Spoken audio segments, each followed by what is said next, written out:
तो दोस्तों, जैसा हम जानते हैं कि उत्तराखंड देवभूमि है और यहाँ पे पंच केदार, पंच बद्री, पंच प्रयाग हैं और उन्हीं पांचों प्रयाग में सबसे पवित्र प्रयाग देव प्रयाग है, जहाँ पे माता अलकनंदा और माता भागीरथी जी मिलती हैं और यहाँ से गंगा कहलाना शुरू होती है। कहा जाता है देव प्रयाग में सास और बहू का मिलन होता है, तो यहाँ बहू शांत रहती है अलकनंदा और भागीरथी हल्ला मचाती रहती है तो सास कहलाती है।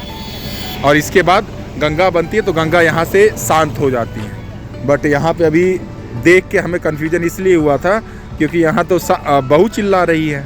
और सास एकदम शांत है। तो यदि हम पांच प्रयाग के बारे में बात करें तो पांच प्रयाग हमारे सबसे पहले धौली गंगा और विष्णु गंगा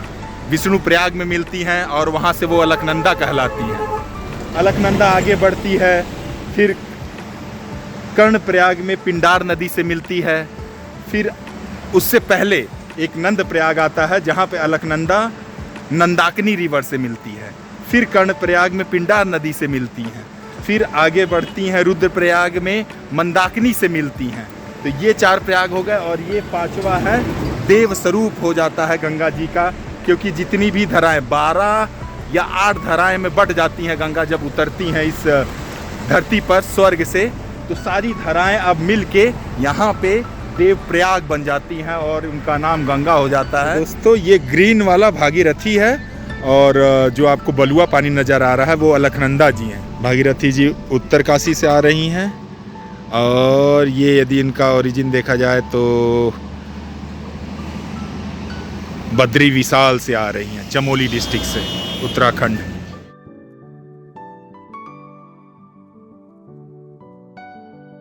और ये आगे बढ़ जाती हैं गंगा के नाम से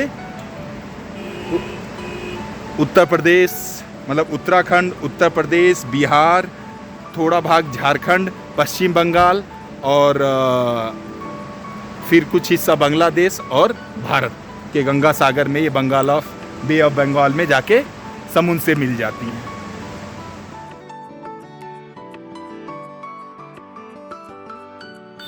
भागीरथी जी यहाँ पे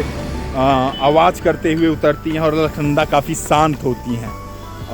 और